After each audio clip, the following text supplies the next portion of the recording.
with a number of leading professional teams in the UK. I've transferred them skills across to the corporate sector and education sector as well. And basically, the mind is a very powerful tool, as you're well aware. And I hope you don't fall out of me tonight when I'm straight up with you. When I hear someone telling me, like these coaches, life coach, and now a mind coach, I think to myself, what a load of bollocks. A mind coach, what is that? Well, you're entitled to your opinion, Stephen. However, the mind is a very, very powerful tool, and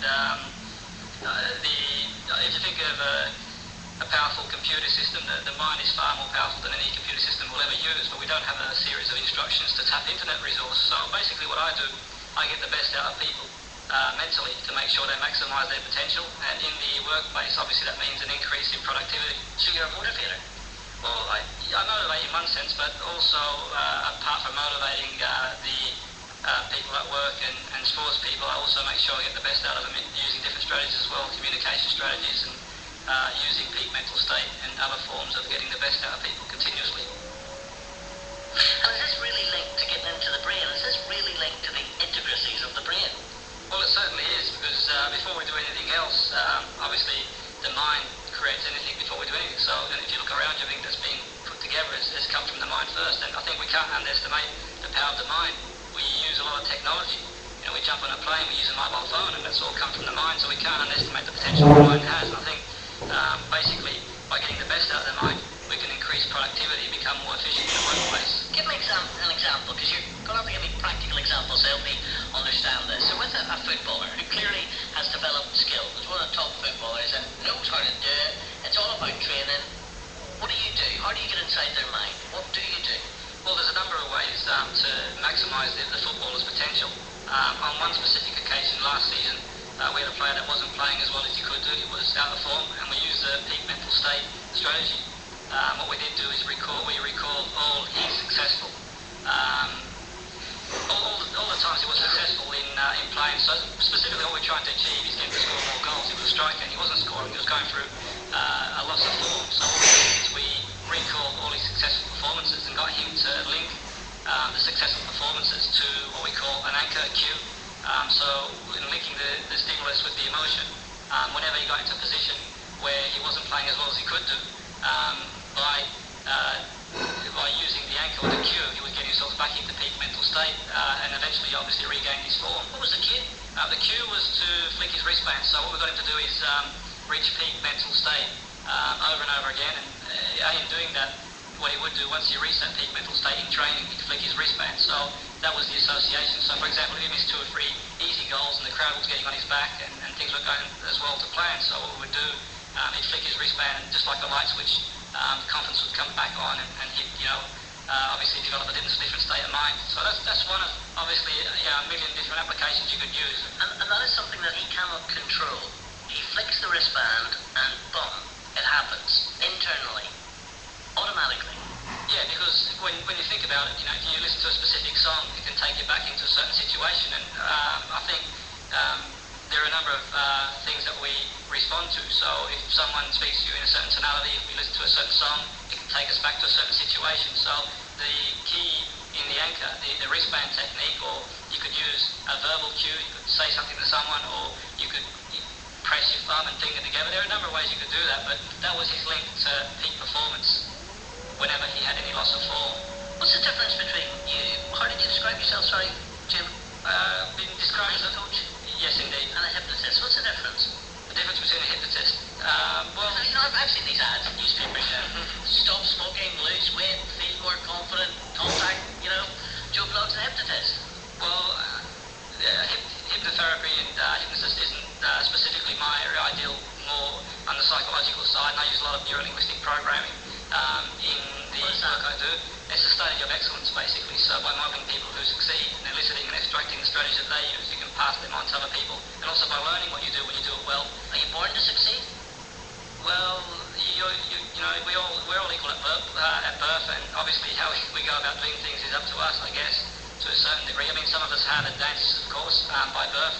However, it doesn't mean we need to live our lives according to the situation we're in when we're born. So we obviously adapt to every situation and It's about us being positive and proactive and getting the best out of ourselves. Do you feel much? Do you feel much? Feel as in? Feel. You can't understand my accent. Do you not succeed much? Fail, sorry. Fail. You have to come to Belfast, Jim. Well, there's no such thing as failure, Stephen. They're all learning experiences, and actually, that's the second time I'm going to say bollocks to that. You know, there's no such thing as fail. You know, come on. Life's about success and failure. When I hear someone saying to me, well, these coaches are going to say, I don't know how much you charge, but I don't want to sit in front of you, pay you a fortune, and you tell me, Stephen, there's no such thing as failure. Of course there is. We'll go through failure every day of the week. Well, it's how we respond to that so-called failure. That's the key. I mean, I'm not advocating for 1 minute that it's an easy life. I know there's a lot of challenges out there. What I'm saying is basically that whatever challenges that arise, we must have the strength of character to overcome them challenges. So, not for 1 minute I'm saying that life's a bed of roses. Certainly not. In the professional footballing world, in the corporate sector, it's very difficult, very challenging. However, someone like myself who's got a lot of experience in the area can definitely help people raise their game and maximise potential. We look at staff absenteeism, which is costing the UK alone £18 billion. Now, that's an area where you could argue that a lot of people don't go to work because they're demotivated. So obviously, in motivating the staff, you're going to improve that area. Also, stress is significant in staff absenteeism. Stress, is said in many reports, contributes to 90% of ailments, colds and flus, which cause people not to attend work. And they're areas that we can tackle. Well, we can tackle them by improving the way we communicate, the way we produce an environment, by making it conducive to people being motivated. Different people are motivated in different ways. Namby culture where bosses are all... I can't stand bosses who smile all day. I tell you, they value you. Welcome to work today, and we value every single one of you. No, they don't. They only value the top performers. Again, Jim, get real. Of course. I agree with what you're saying, and you've made a good point. And we all motivated in different ways. Some people are motivated with the carrot, and some people are motivated with the stick. And you only got to look at the concept of heaven and hell. Basically, some people need to have someone on their back, and some people don't. What about, Jim, people who may be listening to this program tonight, and they have a huge hole in their life, and they don't know what it is, and they just know they're not happy, and indeed, that might make them sad. Life isn't enough for them. They want something extra. Do you come across that much? More often than not. Well, you do. I mean, some people are people, whether they're, top sports people or top businessmen, or they are people.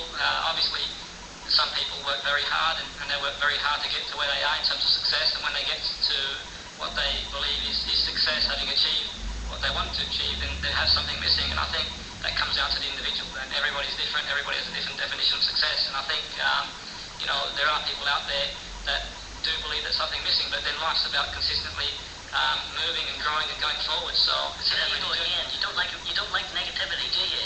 It's all positive. I say that seriously, though, genuinely. You don't like anything that is negative. Well, it's up to you whether you want to see the glass half full or half empty. We've got one life, we've got one crack at it, so we may as well give it our best shot while we're here and make the most of it. And it's up to you what you want to focus on. There are plenty of people out there that choose to focus on the negative aspects of their lives, and they don't feel very good. There's plenty of people out there who focus on the positives, and they feel good about themselves.